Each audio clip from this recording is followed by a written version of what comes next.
It almost feels like Arrowhead is doing this intentionally to me. I just released a video talking about how you should almost never bring smokes and how everything outclasses it. So what do? They release a new mission where smokes are almost guaranteed as a need for at least one person to bring.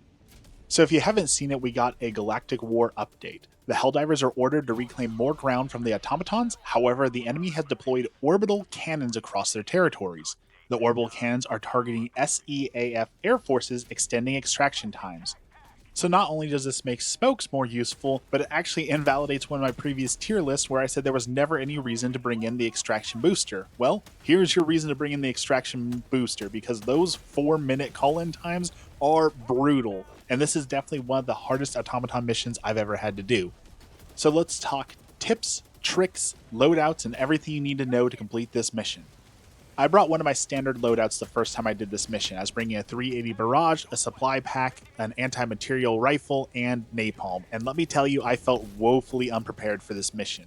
Now, we still completed it and was still doable, but it was definitely on the harder end of missions I've ever had to do because these weapons are not what you want to bring for this mission. What you're going to be facing is there's these giant orbital cannons you can kind of see off there in the distance that are constantly firing, and they are dug in deep. There's a bunch of mini turret towers around them, enemies non-stop spawn, and there were so many flying enemies that we could barely take them out as fast as they came. And just one loadout for one person probably isn't going to cut it because there's a couple different tools you're going to need to succeed on this, so coordinate with your friends. I thought the 380 auto barrage would be a great thing for taking out all the mini turrets, but it's just so unreliable that it ended up missing half the time and not doing anything. So I don't recommend the barrage, even though I do usually like to bring it. Instead, I think at least one person needs to bring the laser cannon. Yes, I know, underrated, but it takes out bots super well, and especially the flying enemies, it's super useful against them. But the biggest thing is, it takes no ammo, and you're going to be chewing through ammo fast. We had 2 suppliers on this mission and our regular supplies, and we were still often hungry for more supplies. So having some weapons with unlimited ammo, like sickles, scythes, and the las cannon is an absolute must. As far as I can tell right now, the only thing that destroys the orbital cannons is a hell bomb. We called in multiple 380 barrages on them and it did nothing. So at this point, I think only a hell bomb will destroy them, which this is where that smoke comes in useful. Because there's so many flying enemies, because there's so many turrets around, being able to put down a smoke, drop a hell bomb in it, and destroy the target without having to take out absolutely everything is an absolute godsend. You also are going to want the anti-tank. I know I already said that, but at least bring 1, if not 2 spears or recoilless rifles. And like I said, you're going to be going through those supplies a lot, so it helps if someone has a supply pack to be able to feed you more ammo. We regularly were facing off between 3 and 6 gunships while having 2 Hulk bruisers coming down on us, while having multiple cannons. You can kind of see to the left there, there's those little mini cannons and a Hulk bruiser coming at us, as well as we probably had 5 of the factory striders called in during the course of this mission. So it is, again, non-stop brutal, and you need that anti-tank. I, of course, had my anti-material rifle, and as you can see here, it does its job. It definitely takes down the Hulk bruisers, but I could do nothing against the mini turrets, and the factory striders just absolutely devastated us. So I felt like I needed a little bit more anti-tank, and I could have used something like an eruptor or a regular sniper rifle for most of the other stuff. And surprisingly, I'm hesitant to even say to bring the orbital laser strike. Like, I was glad our allies brought it. We used it a whole bunch, but honestly, we ran out of uses so fast because we were using it constantly because we were just being bared down constantly by so many enemies. And running out of it means you're down a stratagem, and when you have a 4-minute call-in, man, is that brutal. So I don't think the laser cannon, or excuse me, the orbital laser is the right call here. Do bring the laser cannon, don't bring the orbital laser. If you can convince someone to bring smoke, which, as I said, even though I just made a video saying don't bring smoke, I really do think bringing smoke on this mission is the right play. If you can convince someone to do that, then someone else should bring the HMG, the mounted version. I know it's immobile, but if you have smoke covering you, it can absolutely thrash through all the flying enemies, all the flying gunships that are super annoying. It can take down Hulks and can take down the large swarms of enemy you're going to be running into. I also think someone needs to bring at least a grenade pistol, an eruptor, or an autocannon, something that can destroy the factories from afar, because there were so many factories on this mission, and I realized halfway through I didn't bring anything that can destroy them at all because I brought stun grenades, which are also super useful.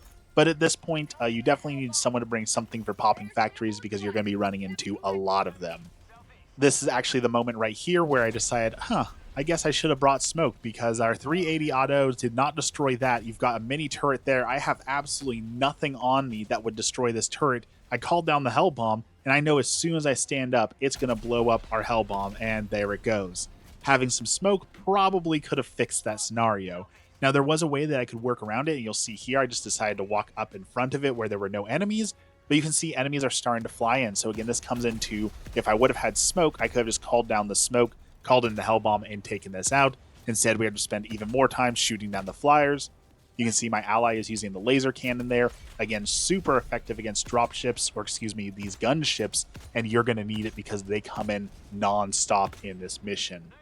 I also want to warn you, I ran into this mission an old bug that I actually haven't seen for a long time. They fixed it like 2 or 3 weeks after launch, but it seems to have come back with this mission, and I think it has something to do with how many spawns there are. I started fighting an enemy patrol. It had about 5-10 units in it, but after I fired the first shot, all of a sudden 10 or 20 more units spawned in instantaneously behind them. Like they just popped in out of nowhere. It popped in out of thin air, did not exist. Again, that's a very old bug that they said that they fixed. I think it's because there's so many enemies on the screen at once, so many enemies across the map. Either it's not loading them in, or somehow when they put this mission in, they brought back that old bug. Some other tips and tricks. At least one of these missions, as you can see, takes place on an ice planet. Do take advantage of that with laser cannon, sickle, all the things that get the reduced cooldown on it. That is awesome. But also when a blizzard is active, enemies can't see through that, and it's a perfect time to call down a hell bomb because they will not be able to hurt you while you have it active. Or I guess rather, they can't hurt the hell bomb while the blizzard's active because they cannot see it. I know I said this earlier, but do not throw the 380 on the objectives. It will not take out the cannon, and it will miss most of the things. You're much better off either using as much stealth and smoke as possible to get up to it and drop in a hell bomb and running out, or using your anti-tank to tank things out meticulously rather than waiting for a barrage to happen that most likely is not going to do anything. Sorry, barrage, I love you, but you're not worth it on this mission. This mission, more than many others, very, very much encourages you to work in pairs. Again, because there's so many call-ins and so many enemies, be able to split up and have 1 or 2 Helldivers distracting the main forces and calling in the bot drops while the other forces go out and take out objectives is very effective and a great strategy for completing this mission.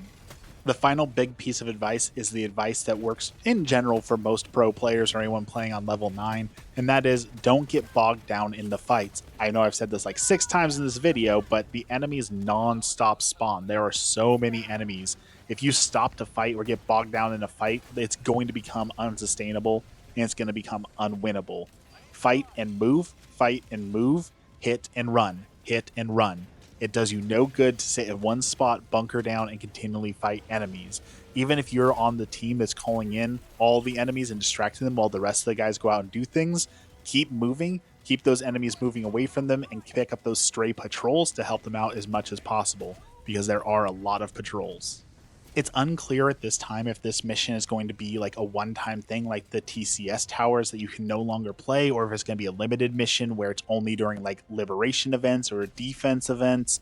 I'm unsure if we're going to continue to see this mission, so go out there and play it now, because I would hate for you to miss out on it. Like the TCS towers were a ton of fun and we will never see those again, as well as like the black hole missions. We just don't get those, so it's available now. Go and enjoy it.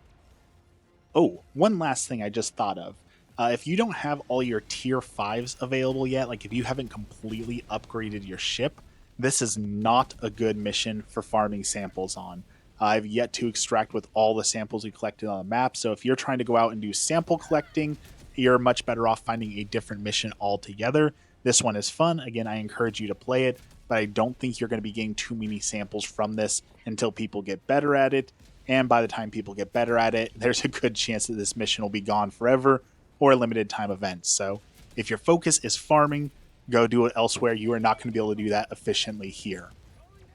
And that does it for this video. As always, if there's something you disagree with, leave a comment, or if there's a video you want me to go in depth on, anything, tips, tricks, or certain mission types, tier lists, whatever it may be, leave a comment down below. I'm very trying to be very interactive with my community, and I'd love to chat with you all and offer you content that you want to see. I appreciate you watching the video, and have a blessed day.